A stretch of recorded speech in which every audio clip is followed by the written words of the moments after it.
Salut à tous, c'est Magic Mouse et aujourd'hui on se retrouve pour une nouvelle vidéo. Je s'appelle Groot. Oui, c'est ça, exactement. Voilà, je vous présente Groot. Il tenait à être présent. Voilà, je l'ai adopté il y a pas si longtemps. Ceux qui me suivent sur Twitter. Je s'appelle Groot. Oui, c'est il y a pas si longtemps. Je s'appelle Groot. C'est il y a pas si longtemps. Et donc du coup, voilà, c'est notre nouveau compagnon sur la chaîne. J'espère que vous êtes content. J'espère qu'il vous plaira comme compagnon. Mais il m'a un peu imposé le truc. Hein. Moi, j'ai pas choisi du tout. Il m'a un peu Je imposé. s'appelle Groot. Si, tu m'as un petit peu imposé le truc. Évidemment, tout le monde ne sait pas parler le Groot. Donc, forcément, je vais mettre des sous-titres. Je s'appelle Groot. Non, tout le monde ne sait pas parler le Groot. Et donc, du coup, aujourd'hui, nous allons parler de l'Alliance des super-héros. Pourquoi j'aime ce spectacle et j'avais envie d'en parler, tout simplement. J'avais envie de rendre hommage à ce spectacle que j'aime tant. Voilà, j'avais très envie. Avant de commencer à argumenter et à contextualiser la vidéo, je tiens à vous faire part d'un petit clip. Voilà, ce petit clip, c'est exactement ce que le spectacle m'a inspiré. Voilà, c'est pour vous, c'est gratuit, allez-y, voilà, c'est tout de suite, là, maintenant.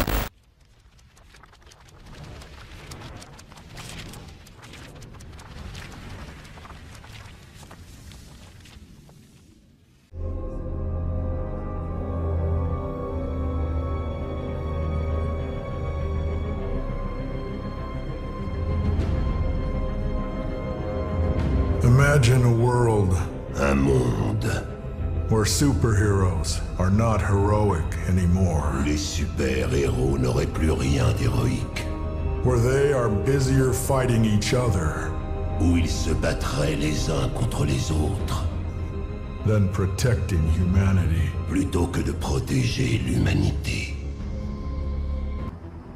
Whoa, Tony! Qu'est-ce qui vous prend? What's wrong with me, Cap? I think I've never really liked you, old man.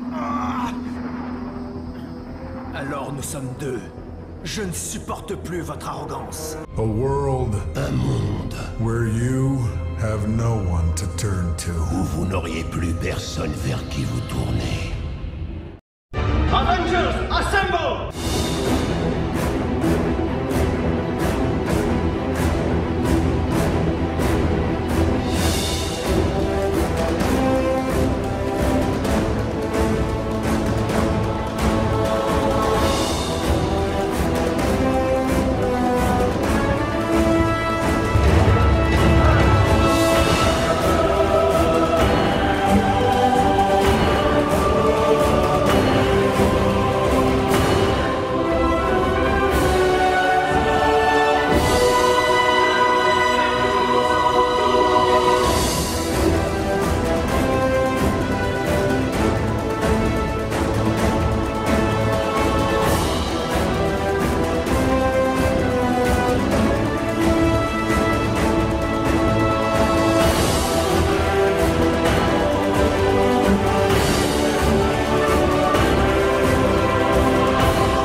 Voilà, j'espère que ce petit clip, cette petite vidéo, vous l'avez aimé. Si la vidéo vous a plu, évidemment, vous pouvez la retrouver sur la chaîne, là actuellement sur la chaîne. Je l'ai mise en ligne, vous pouvez aller la voir. Voilà, allez-y. C'est même sur le petit i là, regardez, le petit i, juste ici. Donc, l'Alliance des super-héros. Bon, vous le savez, j'aime ce spectacle. Je l'aime beaucoup, je le crie haut et fort sur tous les réseaux sociaux et j'ai été le voir pas moins d'une dizaine de fois sur les 3 dernières semaines. Oui, j'aime ce spectacle. Je vais vous expliquer pourquoi.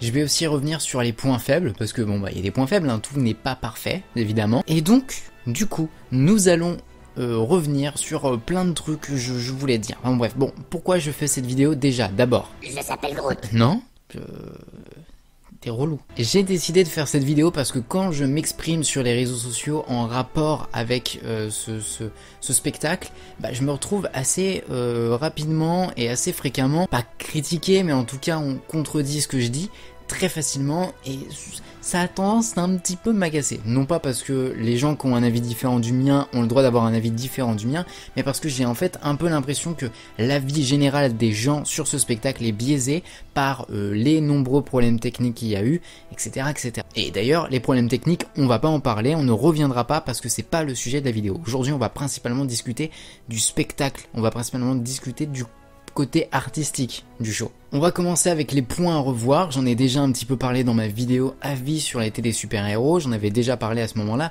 et pour commencer, clairement, oui, effectivement, il y a certains problèmes de narration, c'est vrai. Par exemple, voilà, disons que il y a des scènes qui sont trop longues et qui devraient être moins longues, et il y a certaines scènes qui devraient, je pense, selon moi, être plus longues, qui ne le sont pas assez. En tout cas, pas assez longues. Vous avez compris ce que je voulais dire. C'était pas forcément super français. Je s'appelle Groot. Bon, ça va pas être facile, hein. Et ensuite, au-delà des problèmes de narration, selon moi, il y a aussi ces scènes-là, par exemple, où l'alternance anglais-français, je trouve, ralentit un petit peu la narration. C'est par exemple les scènes où Black Widow parle avec Thanos, ou en tout cas fait son speech face au public. Bah, par exemple, c'est une scène qui est importante parce que, évidemment, qu'on doit la comprendre parce que c'est là qu'on comprend tout le fond du spectacle et c'est là qu'on met un petit peu des mots sur tout le message qui est porté, en fait, à travers l'univers Marvel. Mais malheureusement, en fait, cette alternance anglais-français, en fait, c'est pas seulement une alternance anglais-français, c'est je traduis exactement mot après mot ce que je viens de dire précédemment en anglais. Et bah, je trouve que c'est pas un bon choix parce qu'en général, par exemple, dans la scène finale, bah, l'alternance anglais-français fonctionne mieux parce qu'ils sont pas sans arrêt en train de répéter ce qu'ils viennent de dire dans l'autre langue. Enfin voilà, vous avez compris là où je veux en venir. C'est vraiment, je trouve, les principaux points faibles de ce show. Maintenant, on va arriver à mes arguments. Mes arguments, pourquoi j'aime ce show, pourquoi. J'ai réfléchi beaucoup, j'ai écrit, j'ai réfléchi, j'ai écrit, j'ai réfléchi, j'ai écrit. J'ai été voir le spectacle encore et encore et encore pour trouver une explication à pourquoi j'aimais aller voir ce spectacle, je ne me forçais jamais à aller voir ce spectacle et qu'en plus de ça, j'allais le voir de manière très fréquente alors que je sais pertinemment que ça va me couiller 1 heure sur ma journée. Mais bon, voilà, 1 heure par rapport au fait qu'en général maintenant vous pouvez arriver 3/4 d'heure avant le spectacle et vous pouvez accéder au show facilement, 3/4 d'heure. Je s'appelle Groot. T'as pas été voir ce spectacle, J'hallucine. Non mais j'hallucine. Déjà, mon premier argument, c'est un argument un peu personnel. C'est un argument personnel parce qu'en fait, mon avis, bah, vous vous doutez bien qu'en fait, on aura forcément un avis différent, on aura un regard différent sur certaines choses par rapport à notre passé, à nos goûts, à nos couleurs, etc., etc. En fait, ça dépend de chacun. Et moi j'aime l'univers Marvel, j'aime beaucoup l'univers Marvel et j'ai grandi avec l'univers Marvel. Quand je me suis un peu éloigné de Disney, l'univers Marvel faisait toujours partie de ma culture en quelque sorte. J'ai passé ma préadolescence et mon adolescence à suivre les films du MCU. Et faut savoir surtout que l'un de mes films préférés quand j'étais tout petit, quand j'étais gosse, Je s'appelle Groot. pas aussi petit que toi, Groot, mais j'étais petit, et bah c'était Spider-Man. Voilà. Et je pense qu'on est beaucoup de ma génération à avoir grandi avec ce Spider-Man. Donc nécessairement on a tous plus ou moins grandi avec l'univers Marvel et en plus de ça moi je regardais pas que le film Spider-Man, je suivais la série animée qui passait le matin sur TF1 si je dis pas de bêtises. En bref voilà, j'étais un gros fan. J'ai toujours été très fan de super-héros, j'ai toujours aimé le concept même du super-héros et le message de fond qui se cache derrière les super-héros. Ça on va y revenir mais voilà. Et de toute manière voilà, voir les super-héros Marvel prendre vie devant moi en réel, pas derrière un écran, en réel, devant moi, à quelques mètres de moi, bah ça a forcément un impact sur mon avis. Parce que moi personnellement, j'ai tout de suite eu un effet waouh parce que j'ai vu quelque chose que je voulais voir depuis longtemps. Voilà. Donc déjà de base, on va me dire ouais mais du coup t'es pas objectif, mais je pense que mon objectivité personnelle est de prendre en compte mes goûts personnels. Je sais pas si cette phrase avait un sens. Elle avait un sens ? Je s'appelle Groot.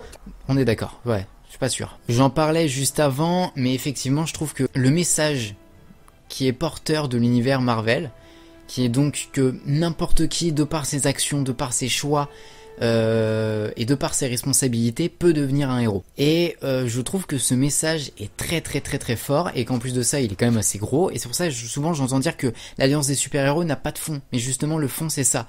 C'est de reprendre entièrement le message qui est véhiculé par les films Marvel, par l'univers Marvel, qui est que n'importe qui peut devenir un héros, à partir du moment où il fait de bons choix, à partir du moment où il va faire de bonnes actions. C'est en général le message véhiculé dans tous les films Marvel, et ça l'est dans ce spectacle aussi. Et pour moi, c'est un bon point, c'est un truc, moi personnellement, quand Black Widow a fait son petit discours là, j'ai des frissons, parce que ça me parle. Voilà, parce que ça me parle personnellement. En parlant toujours de Marvel en profondeur, ce qui est cool dans ce spectacle, c'est que tous les codes de l'univers Marvel sont respectés à 200%. Clairement. On a tous les codes de l'univers Marvel. Clairement, il y en a beaucoup qui l'ont soulevé, mais effectivement, ce spectacle, ça pourrait facilement être un épisode d'une série animée Marvel. Pas d'un film, mais d'une série animée Marvel. Parce que ça ressemble souvent à ces scénarios-là, ou peut-être un comics, j'en sais rien, mais en tout cas, oui, ça reprend le schéma type d'un film ou d'un épisode ou tout ce que vous voulez de quelque chose qui vient de l'univers Marvel.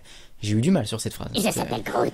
Oui, j'ai eu du mal sur cette phrase. Bon, donc déjà pour moi, on part sur une bonne base. Clairement, à partir du moment où tous les codes de l'univers Marvel sont respectés, les musiques sont présentes. Et j'ai vu certaines personnes dire que les costumes étaient pas ouf. Alors je suis pas d'accord, je pense qu'il va falloir que vous regardiez le spectacle d'un petit peu plus près parce que les spectacles justement sont très très bien, ils sont super bien foutus pour des spectacles, pour des costumes qui vont servir à des spectacles qui vont avoir lieu 5 fois par jour. Faut le savoir hein, quand même, c'est des costumes qui sont pas uniquement là pour faire beau, ils sont aussi là pour être utilisés 5 fois par jour, ce qui est beaucoup, hein, pour un costume, voilà. Là on va arriver à quelque chose d'un petit peu plus technique. Déjà, je trouve que les effets spéciaux et la machinerie que demande le spectacle, c'est déjà hyper respectable de la part de Disneyland Paris, parce que Disneyland Paris a pas l'habitude de fournir des spectacles où ça demande autant de machinerie. D'ailleurs, attendez, je me suis fait une réflexion la dernière fois, à moins que je me trompe, et dans ce cas-là, on me reprendra facilement dans les commentaires, vous pourrez me dire, mais je crois, dans mes souvenirs, ne jamais avoir vu, en tout cas dans les parcs Disney, un stunt show dans une salle de spectacle, dans un théâtre. En général, c'est dans des salles extérieures, que ce soit pour le stunt show Indiana Jones ou que ce soit pour Moteur Action Stunt Show. C'est en extérieur, c'est dans des salles qui sont hyper bien adaptées. Là, pour le coup, c'est dans un théâtre. C'est clairement la salle qu'il a fallu adapter pour le spectacle et pas la salle qui est adaptée au spectacle. Attends, Je s'appelle Groot. Ouais, peut-être bien. Mais bref, vous m'avez globalement compris. Voilà. Et donc oui, donc la machinerie lourde que ça demande, ce qui explique que parfois aussi certaines scènes peuvent être longues, parce que derrière en fait ça demande une certaine machinerie, il faut du temps, il faut gagner du temps par rapport à tout ça, et ça s'explique. Mais pour moi les effets sont présents, je sais pas, il y a plein de gens je pense qu'il y a plein de gens qui ont critiqué les effets parce que les effets ne fonctionnent pas tout le temps. Mais je pense que justement c'est des effets assez complexes et des effets qui sont assez impressionnants quand on les voit, en tout cas dans une salle fermée comme ça, c'est assez impressionnant. Et bah justement, je pense que l'utilité et le côté impressionnant de tout ça complique les choses et fait que effectivement tous les effets ne fonctionnent pas tout le temps, malheureusement. Mais vous savez, hein, l'Alliance des super-héros, ça va partir le 30 septembre, ça reviendra apparemment pour le printemps, donc logiquement ils reviendront en très bonne forme, je pense, enfin, j'espère. Pareil, j'ai vu pas mal de gens critiquer les cascades ou encore les chorégraphies de combat. Faut le savoir, les chorégraphies de combat, de toute manière, c'est toujours un petit peu moins impressionnant. Déjà, enfin, quand on est loin, faut voir le spectacle de près, c'est beaucoup plus impressionnant parce que les impacts et les coups sont bien présents la majorité du temps. Et déjà, en plus de ça, on voit qu'une chorégraphie de combat, c'est très compliqué, tu le vois de près. Mais il faut le savoir aussi, une chorégraphie de combat, c'est toujours moins impressionnant que dans un film parce que un film, c'est monté, c'est cuté, c'est rythmé de manière à ce que tu ne t'ennuies pas, à ce qu'il n'y ait pas de temps mort. Et en tout cas, c'est impressionnant. Enfin, les chorégraphies de combat sont vraiment ouf. Pour le coup, ouf. Et énorme respect pour tous les artistes du show parce que franchement... Je s'appelle Groot. Ouais, on est d'accord, Groot, je pourrais pas faire le poids. Voilà, t'as totalement raison. Et ensuite, je vais terminer avec mon argument, personnellement. Je trouve que le spectacle ne pourrait reposer que sur cette séquence-là, c'est le combat final, c'est-à-dire les 10 dernières minutes du show, qui pour moi, le spectacle pourrait réellement ne reposer que là-dessus, que moi personnellement, je vis pour cette scène. Cette scène de combat est juste ouf, je trouve. C'est la dernière scène, et je la trouve mortelle. Voilà, je la trouve mortelle, et à chaque fois je suis dans une excitation de ouf. Donc voilà. Mais depuis tout à l'heure, j'essaye en vidéo de vous expliquer de pourquoi j'aime ce show, mais c'est assez compliqué parce que c'est tellement personnel et c'est tellement...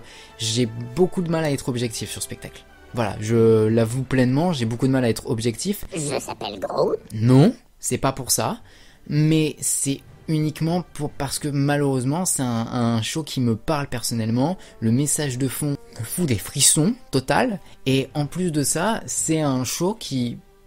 personnellement m'a impressionné. J'ai eu un effet waouh et je pense en plus de ça que c'est un avis qui est partagé par la majorité du grand public, pas forcément des fans du parc. Ça je l'accepte totalement et j'imagine que beaucoup d'entre vous vont pas être d'accord avec tout ce que je dis dans cette vidéo. Je le comprends et enfin je le comprends. Pas forcément, je le comprends pas forcément, mais en tout cas, j'imagine que je vais avoir des avis qui vont pas forcément être hyper positifs sous cette vidéo. C'est clair et net que du côté des fans, c'est pas le show le plus aimé. Mais moi, j'ai aimé ce show. Voilà, j'ai aimé ce show. Et en tout cas, pour savoir si ce spectacle plaît aux gens, suffit de venir de manière assez fréquente dans la salle et de voir que les 3/4 du temps, dans la salle, il y a une ambiance de folie. Les gens sont juste en mode waouh quand Iron Man arrive en volant sur la première scène. Ça a son effet. Voilà. Et puis en plus ça, je vous ai fait une vidéo vous montrant ce que le spectacle m'inspirait. Et je pense que ce petit clip résumera plus facilement pourquoi j'aime ce spectacle que tout le blabla que je viens de faire. Voilà, j'espère que la vidéo vous a plu. J'ai essayé d'argumenter au maximum, mais comme je vous l'ai dit, c'est très difficile parce que c'est très difficile d'être objectif quand il y a quelque chose qu'on aime au point que à chaque fois qu'on va voir le show, on s'en lasse pas. Donc c'est comme Mickey le Magicien, j'ai beaucoup de difficultés à être objectif avec Mickey le Magicien. D'ailleurs, tenez, regardez mon classement de mes 3 shows préférés. Voilà, oui. Les 2 shows qui sont devant l'Alliance des super-héros, c'est des shows avec Mickey. Je s'appelle Groot. Non, pas avec toi, Groot, je suis désolé.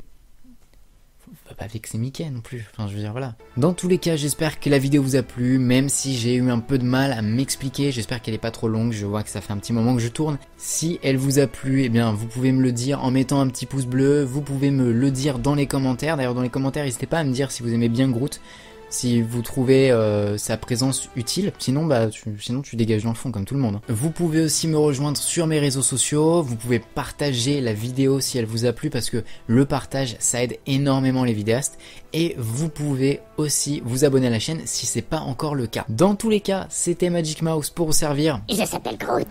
Et Groot, et surtout n'oubliez pas de rester des enfants, on se retrouve très vite, voilà, bisous tout le monde, salut, et à toi le fin mot de la fin. Groot. Je s'appelle Groot. Voilà.